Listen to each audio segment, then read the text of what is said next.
So we talked about sex yesterday a little bit. Did we? Yeah, a little bit, and you got a little excited. And you were like, where's the spicy stuff? Why aren't we talking about boobs or whatever? Blah, blah, blah. Boobs soaking. And so I was and get your Vituro Health commercial ready here because this is going to have something to do with this. So I was thinking about, I was talking about guys who are my age, 55, or newly divorced, or they've never been married or whatever, and they're getting on these dating apps. We were talking about dating apps yesterday. Towards the end of the show, if you missed it, you should have stayed tuned till 9:30. And we were talking about the 4 ways to keep yourself from getting depressed because we know that when you get on one of these dating apps, that there's 50% of the time you're not going to get any response at all from people that you reach out to. Right. So you're being rejected by half the people. But it's a volume thing. Which is really, quite frankly, if I knew that I hit up on 10 women in a bar and half of them were interested, that's a winner. I mean, I know dudes that would hit on 10 just to get one response, right? So I mean, 5 out of 10 is a pretty good batting average. See, that's so interesting. Think about right. I never looked at the rejection part of it. I looked at the. I got a psychological angle.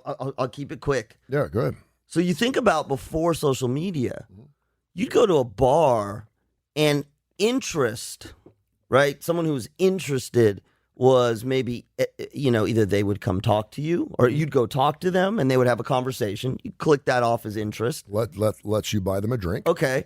Maybe if I backed off even a little bit more, maybe a smile. Yeah. Right? But that was it. That was the level of interest. I was just thinking. That's a response. It's a response. Yeah. But I was just thinking, this is fascinating. I need to do a study on this. So if you think about dating apps, you dial it way back because you don't even see the person, right? So you can say that you're interested. No, your net is much wider on dating apps. And your target or your threshold. Yeah. Your threshold for what defines interest is so much more benign than when we were in a bar. Than you're a bar because all you have to say is I'm interested. Yeah. Then you move on. Yeah. But you're getting feedback that it's almost like false feedback, right? It would be almost as if you could go to a bar and you could read somebody's mind. And you're looking at a woman and she says, "Oh, he's interesting," and that's it. That's all that it is. But in a bar, you have to you have to get more than that. Whereas in dating apps, you don't. Yeah. So you get you get both a false sense of response, engagement, but you also get a false sense of rejection. Yeah. Because the rejection is less. Mm-hmm. But also the response is less. The interest is oh, this is messing with my And I think that's part of the game. There's a lot of people that like to get on dating apps. Yeah. That really aren't looking for anything serious.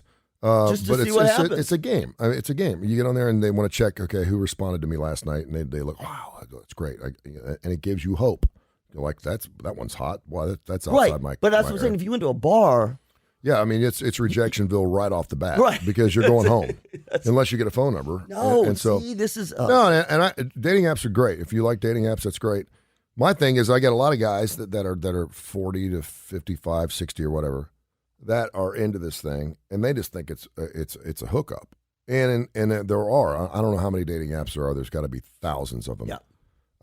Dating farmer's daughter. I mean, there's an app for everything when it comes to dating, and a lot of guys just like the hookup. Virtual hookup or to hook up? To hook up. Oh, okay, yeah. And there's some apps that are known for just Tinder was kind of like that, I think, at first. Not now. It was just not now. And you swipe around, and it was just a hookup. And so then came the sex part. Right. Where we were kind of talking yesterday. And listen, I'm 55. I've been through this relationship. I'm not ready to do anything. I don't really care. Okay. I got 3 kids and stuff. But sex is important. Of course. It's important in every relationship. It is. But it's not a breaking point for me where people are like, you need to go get laid. It's not one of the. So for these guys to go out there, because I talked to you yesterday, if I had a chance to hook up with a 22-year-old, and a friend of mine going, dude, you're 55, man. What are you doing? Why aren't you? I'm like, I just don't want to deal with the drama right now because that would be some major and just drama. I know. He's like, but she has said, listen, I just want to have a good time. Yeah, but I'm like, no, and I'm like, there's something's not right with that. If you're I'm 22, going with my gut instinct, yeah. If you're 22, and I know there's people going, I can't believe you're saying that because it's a freebie, but it's just not. I want something attached to it. It's got to mean something. Well, there's not. I'm not 25 anymore, where I would go out there and just knock boots and not care and have one night stands and be done with it. I didn't do a lot of that, but we all did. But I mean, now I'm at a point where I've got so much other stuff going on in my life that a 22-year-old doesn't. Yeah, where I'm kind of like, I don't need any more. Well, and don't kid yourself. Listen, if you're 55, and there's a 22-year-old that wants to hook up with you, makes me feel good. Yeah, but see, it's almost enough for me. No, but it's a red flag for me. Yeah, I'm not even talking about a relationship. Yeah, why? Because you said you don't want any drama. But why does a 22-year-old want to hook up with a 55-year-old? She likes older men. And here's the thing. And there's where the drama comes in. Here's the thing. She's been coming at it for a while. She what? She's been coming at it for a while. Who has? The 22-year-old. Oh, for you? Mm-hmm. Yeah, we have. The divorce is just like was the cherry on top. Yeah, I know. Because it's still coming. Because she's been coming at it since. It's fun. I mean, it makes me feel good. Yeah. I'm like, okay. Well, she's probably like 23 now. Because I know who you're talking about, and she's been coming at you since we've been. Wait, hang on. If you want to do the math, we've been doing a show together for almost 4 years. She was 18. She was like 19. If she's 23 now, and it's the same person I'm thinking about, this is a first world problem for so many people. Oh, poor baby. Yes. But then I'm thinking to myself, I may never have a shot at a 22-year-old again. No, I'm not. I mean, I'm like, what are you gonna right? So anyway, so Gwyneth Paltrow, who's owner of Goop. She had the vagina-smelling candles and all that stuff. She's got a Netflix special called Sex, Love, and Goop. Yeah. She's also got a brand new female libido-boosting supplement called DTF, which stands for Down to... Gwyneth, you spicy. Well, when you're coming out with a vagina-smelling candle, and it's sold out. It was like $700 for a candle. Do you think she's going, all right, now where are we going to go with that? It's prostitution in a candle is what it is, because if I'm paying $700, I better do more than that is good. Awesome. So she was asked on this Netflix show where she is incredibly transparent. I saw a couple of clips. I was like, she talks about her own sex life. She is now in a blended marriage with blended from a standpoint of she's got stepchildren. Oh, yeah. Okay. And they were talking about her sex life, and she's like 59 years old. And she's like, have you seen my husband? It doesn't take a whole lot for me to get going on him and blah, blah. He's a good-looking guy. Yeah. It looks like some guy you'd see on the side of the street walking up and down with a brown bag in his hand. It's because she's lighting the vagina candle. So she was asking, she was asked about how she deals with sex with her daughter. And her daughter, I think, is 16. Really pretty. And she said, it's really interesting because she said, I know one of two things. First of all, I know that teenagers never, ever want to talk about sex with their mom and dad. And it's totally true. Right. They don't. No matter how many questions they may have. No matter how many questions, it does not. They will never, ever ask you a question about sex. No. Right. To their mom and dad. It will not happen. We throw it out there. Hey, your dad's been through a lot of things. I'm here for you. We can talk about it. We're talking about. They will never ask you that about is so sex. funny. And it's unfortunate because that's so taboo and so dirty, and what if I itch, or what if something smells funny, or I was with this woman, this didn't work, and we really could help out.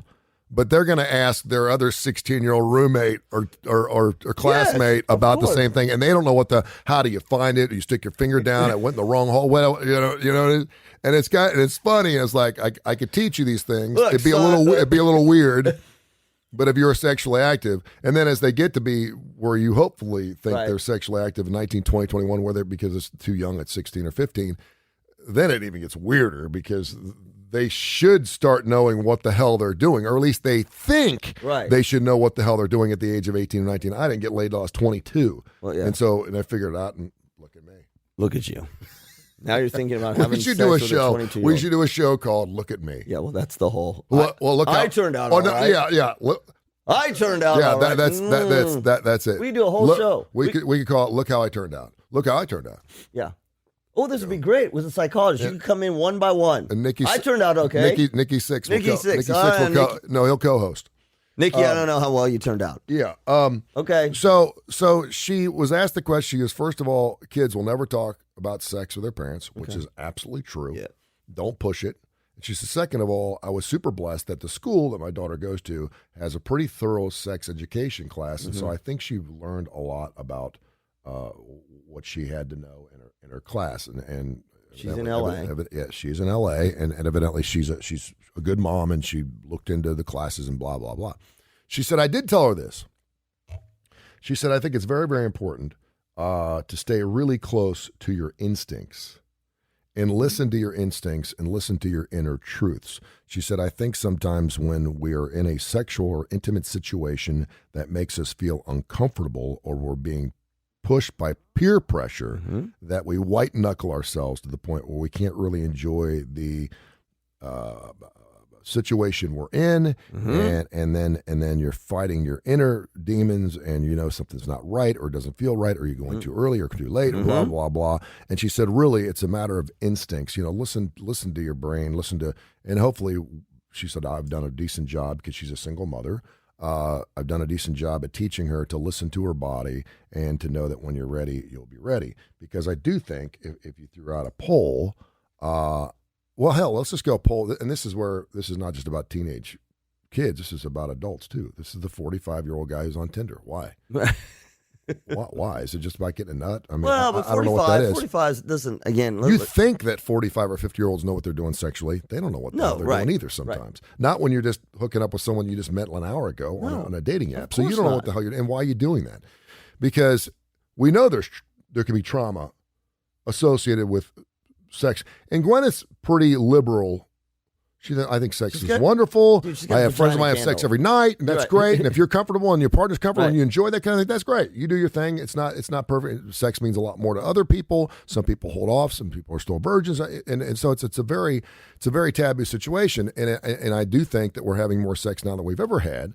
But where this kind of goes the full gamut is if you ask everybody listening right now, the 75,000 people listening to Tony Curry Radio right now, and said, your first experience, good or bad?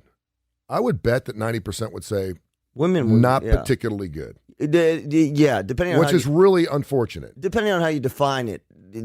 Awkward. Not pose it as, was it everything you thought it was going to be? Right. No, right. But was it uncomfortable? Right. Yeah. Because sex is uncomfortable the first time. Right. I get that. It's uncomfortable sometimes the 30th time you do it. Right. But did you feel, when you were done, were you glad you did it? I think that's a better way to ask. Were you glad you went through it? I bet you get different gender down the gender lines. Well, sure. And as you get older, you feel like you should know what you're doing, and you're like, I knew what I was doing. So, well, that's where it also. But I mean, and I guess my point being is, that was a spicy comment. Yeah. Well, because think about it. If we're going again, let's just say we're going straight sex. The guy, with the exception of you, who woke up intoxicated and she was on top and it broke the virgin. Okay, but put yours aside. Rhonda Baker. Yeah, put yours aside. Wherever you are. And she was from California too, by the way. So put yours aside. For every guy, or most adolescent males, it's this battle between male conquest. I don't mean over her, but I've done it. Yep.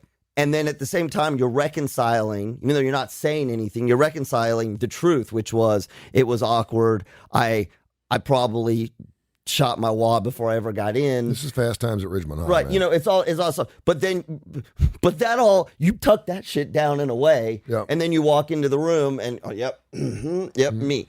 Now for women, and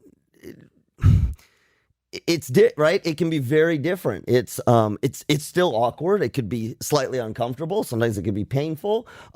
And particularly, this is what I think is interesting. As a guy, you're like, look at me. But as a woman, you'd be saying, well, look, it wasn't even pleasurable for me. Yeah. And so you've got these, particularly as adolescent or young 20s, you've got the truth that is what actually happened. And then the reframing of it so that you can move forward in your life. It was great. I really cared for him. All these kinds of things. And the reality is what you said. It was awkward. It was awkward, maybe painful, embarrassing. all those kinds of things. And this is why I know we've had these conversations. This is why you say, and this is why you did great. You do want to have deep feelings for the person. Mm-hmm. Because it's going to be awkward. Yeah. So at the very least, like, think about it. You want to be connected to that person at an emotional level that's more than a hookup, because your hookup is going to be awkward. And if you don't have that kind of trust, now you're just worried. Now you're just focused on preventing embarrassment. No, and we know that the best sex you have is when you have it with someone that you really, really care about. Right. Period. And sometimes it doesn't even matter what they look like. That's right. When you're looking at someone's eyes and you know there's a deep trust and a deep love for that person, right. The sex is amazing. The psychological part goes out the window because you're on the same wave. And then when it's just two hot bodies together, sometimes it just sucks because there is no connection there. And it makes it very, very difficult. To your point, the stereotypes, and we've been doing this for years, and we're probably still doing this in schools. I don't know. I haven't been in school in 35 years. But the guy... You're right. The guy always starts earlier. He's got to be having sex with somebody. So there's got to be someone on the other end, right? Unless he's by himself like I was. Starts earlier which way? Sexually wise. He's maturing later. Well, yeah. But I mean, what I'm talking about is when guys have sex earlier at 17, 18, 19, 15, 16, whatever it is, you got to practice because the male is the one that initiates the sexual contact and you want to be a great lover. Right. The last thing you want to do is be that guy that everyone thinks is well versed in it, and you hook up with him and he's lousy at it. So you want to, and then the girl starts young, about the same age the guy does. She's a whore, which is like it's ridiculous. Yes. I mean, she sleeps around, and then so that's where you get that rub there, that disparity in ages and maturity levels. And what I'm saying is more guys should wait. Yes. If they can, because then the woman, we all had the woman who was developed early and for whatever reason slept with someone and got around school and everyone thought she was just a floozy because she was sleeping around with everybody. Well, I hate using the word whore slut because I know because they're not. These girls aren't that. No, they're mature. They're mature. They're physically more mature. Right? Because we always see that. I mean, how many movies we have to see where the guy has tried to get the girl to sleep with him like 17 times in a row? He's like, and every time he goes over to her mom and dad's house, it's going to happen tonight. Yeah. And she'll let him, and then she pushes him away. Right. There's been a million movies. Yeah. Right. And then there's some women that do it because they're afraid the guy will split. Yes, exactly. And then there's some women who do it, and then they do split. Yes. Because they finally got their conquest, which is, it's just all dating. It's interesting. But to Gwyneth's standpoint, and I don't know if her daughter's sexually active or not, she said, listen, whatever you do, just go with your gut. Go with your instincts. You know enough about it. Make sure you're with someone that you care about. And do the right thing and it's not about, okay, I've lost it and oh my gosh, I didn't save it for the right person anymore. At least I don't think so. Some people could be virgins as long as they want. And I do think there's something to be said about holding out for the right person because sometimes I think. Well, now you're getting to religious stuff too because the right person, depending on your religion. Yeah. Actually, every religion, the right person. I would bet. Yeah, I would bet to our survey question, there are a lot of people that were virgins, had a sexual conquest, and said, I wanted it because the longer you hold off on something, the more you expect from it and the more ideal you think it's going to be in your brain. And it doesn't always turn out that way. And so sometimes it is kind of good. Sorry, Father Vu and Catholic priests watching right now. It's not always a good time to hold on to it, just to hold on to it. Well, that's the whole because it gets bigger and bigger and bigger. Well, and then the wedding night. The whole wedding, waiting till the wedding night. I can't tell you how many friends of mine that they were either virgins or they weren't virgins, but they held out like a year. Let's wait a year before we end up having sex again to make it special again, and they're no longer together because they weren't particularly versed in.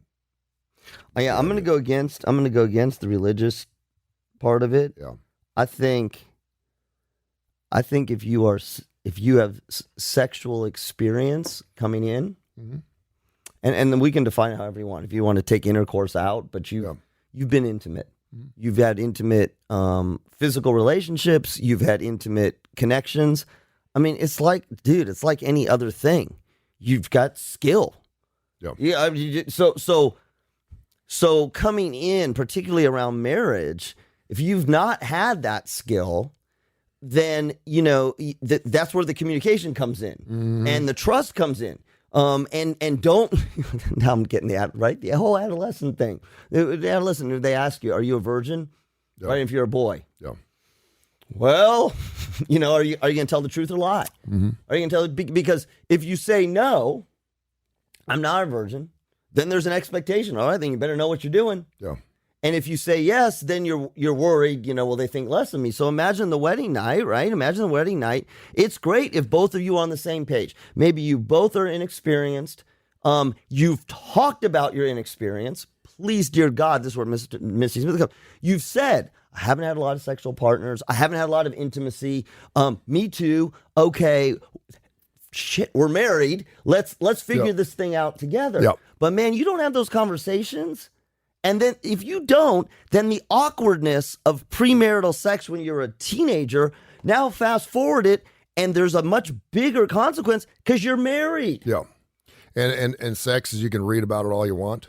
You can have your brother tell you about it, or it's an like older friend of anything yours. else. But unless you're doing it and it's practicing, a physical skill. It really is. I go back to when I was living in Cincinnati. I was 18, 19 years old, and I was dating a woman who was like 24. Ooh, you were one of those. I was one of those too. I reached out to her on Facebook the other night, and she was like the only woman that broke my heart. I mean, just tore me down. Did you tell her that? I'm telling her now. She's probably watching. And I still think about, because you always remember that first person that broke your heart, right? And this was 37 No, years ago. it never leaves you. No. And I know she listens to Tony Kurre radio and stuff. So, and I remember going out with her for a period of time, and she was like, I mean, so much out of my league. Well, but she was also older. I mean, yeah, she was older. She was like, for me, people go like, 18, 19. Yeah, I mean, she was done with college. Yeah. If she was in college Yeah. and you were just starting. I remember we went on a date, and I had to go, and she's like, she worked downtown Cincinnati. And I'm 18, driving my Monte Carlo. I'm working at 96 Rock. I'm working at Kentucky Fried Chicken, whatever it was. And I went down and picked her up and met her down at the fountain down in Cincinnati. She had this blue dress on. I'll never forget it. And I, and again, I hadn't been there yet. I hadn't done anything yet. Right. And so I was so far out of my league. Well, I was a good kisser, or at least she said. So anyway, so her friend, comes along about 6-7 months later. She goes, "Wow." She goes, "You guys must be doing pretty well." So I was like, "Well, she started birth control." And I'm like, "Really?" And she's like, "Yeah." Good Catholic boy. And I was she like, Catholic? And I was like, "Okay, all right then." And so the anxiety in me. Oh, yeah. Was like, okay, this is what she's expecting. This is what I'm going to have to do. And I had never done it Right. yet. But, and you see, and this is what I'm talking about. It scared the shit out of me. Right. So you have this. And I was lousy the first, we never got there. I screwed it up. So you have this parallel arousal, right? Mm-hmm. There is the excitement. She's on birth control. Yeah. And at the same time, shit. I don't know what I'm doing. Yeah. I don't. And again, you were 18, 19 years old. Yeah, I should have. And I was in radio. I should have known what the hell I was doing. Well, and she assumed. I was hanging out in bars. And she probably assumed. Unless you told her. Yeah. Well. Did you tell her? No. Right. She's probably hearing about it for the first time right now. So here you are, Mr. Radio Man, hanging out in bars. Her mom and dad were out of town for a weekend, and she's like, they got this great bed with a ceiling fan. And in the summertime, you must have been just. And so we're lying there, so nothing happened. Pants. Yeah, nothing happened. We was making out for like 3 or 4 hours, and she was kind of like, and I didn't think anything of it. I was like, I wasn't ready for you. I wasn't ready. Did you talk about it? No. And so then the second time we got together, she made it a little easier for me, and I just totally messed it up. I went at it like an animal. Oh yeah. She's like, "Whoa, dude," because I didn't know what I was doing. Right. And it ruined it. It ruined any future shot. Adolescent boy. It ruined it. I mean, it was. I was a kid in a candy store. I was grabbing things, scratching. She's like, "Whoa, dude!" Well, you just played your card, and I ruined it. You played your card. So from that point on, this segment was not supposed to be about my sexual history. That was about Gwyneth from this point on, from that point on, I was still good because I was still right. Were you beyond? The ceiling had not come off the peanut butter yet. Right. Right. So what I did is I started going out with women, and I got really good at everything else. Right. Which is okay. And then the word came out that people thought I was gay. Because I was like 20, 21 years old, and I was in radio, and they're like, this guy's flipping crazy. He's a party animal. I bet you he gets after it, blah, blah, blah. Because the word was getting out that, the word was getting out that I was dating these women, but I wasn't having sex with them. That's sad. It is. Well, that is sad. Either way. Hey, look how it turned out. No, but that's sad.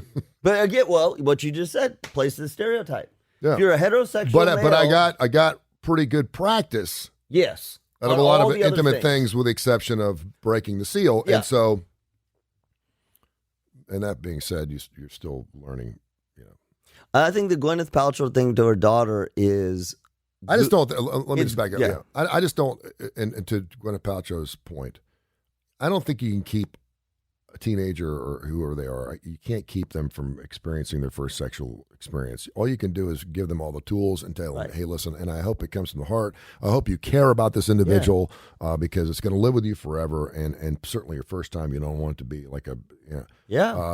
But what's the hurry? And so to go back to this whole app thing, the fact that people are just getting... Now, if you're on an app and you just want to go get after it, and she's like, she wants to get after it, and that's, you guys feel good about that, have at it. Yeah. Moralistically, I don't think it's... No, but I think that's the difference, right? That's what makes it easier. Hookups, when we were in college, there definitely were hookups, but again, it was your access. Maybe let me just write. Your access was only by people that you saw in your environment. Yeah. Right. In other words, you couldn't dial up. You couldn't dial up a hookup by flipping through an app and finding out, even if it's within your vicinity. You would not know when we were in college that there was somebody on the other side of campus who you didn't know, who was interested in hooking up. Mm-hmm. You had no way of making that connection, right? So now the dating app, you're flipping through and they're showing you the vicinity. Oh, look at this person. Maybe they're on campus or off campus. And you connect with them and you find out, oh, look at that. They want to have sex too.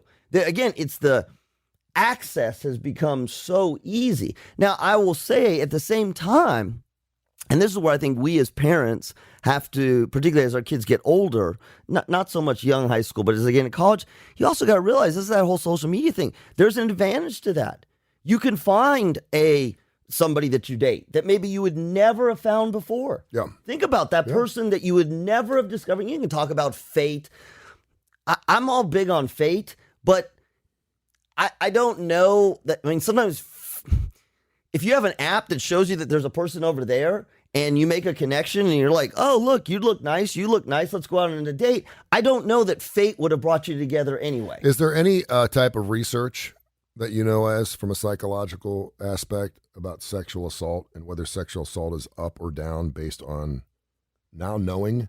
Because you used to meet a woman across the bar, go out, have a few drinks, assume that you deserve something in return for those kind of things. Yeah. Next thing you're in the car and things happen and it gets uncomfortable and hopefully she gets away. I don't know the numbers as a result. But now you know, hey, listen, I'm just looking for a hookup. Are you good to go? And next thing you know, boom. And I wonder, but it also desensitizes the entire intimate process as well to the point where you think that everyone probably just wants to hook up and maybe you're pushing that. I don't know. I would be interested to see if there's a correlation between dating apps and some of the hardcore, say hardcore, apps where listen, if you just want to go get a hookup, go to this app here, and sexual assaults since dating apps started. Yeah, I don't know the data. I do know that what Gwyneth Paltrow told her daughter, you have to be careful when you use the word instinct. I get worried about the word instinct because you got two instincts going on with it. Right? You have two competing instincts. You have the purely physical, physiological, sexual arousal that is an instinct. Yeah. And man, whether you're, male, female, gay, straight, that instinct at a certain age, 16, 17, 18, 20, it is going strong. It is animalistic and primitive, yeah. Exactly. That's not the that ain't the instinct she's talking about. Yeah. And I think one of the things we have to help your kids and have the conversation around, if you can, is there's that instinct and then the instinct of, is this right for me and who I am? Versus, is this what my body is telling me? Because your body's got a super strong instinct. Oh, yeah. And if you listen to your body, because your body's reacting a way that you're not used to, You're right. you're like, well, I must be ready because look at how my body's responding. This is to where it. religion comes in. Right? Because religion's there to go. That's where your beliefs and how you're raised come into play. And let's just make it practically. And guilt. Yeah.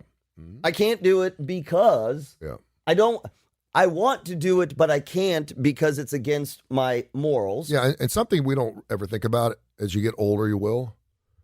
Think about how you're going to feel after. Yep. We don't think about that. Yes. We always think about the yeah. joy of whatever the situation is, whether it's having another 12 beers or whether it's driving 200 miles an hour on a racetrack, great Tony or Curry, whether it's having sex with your next door neighbor. Just briefly. Don't ruin your whole mood. This is good. You're like a shrink. Yeah, right? Oh, yeah. Let's go there. No, well, but let's go there. How are you going to feel after the 12, 13 and beers? I'm telling you, I mean, anyone who's watched or anyone watching right now has had that dream that they cheated on their wife. Mm-hmm.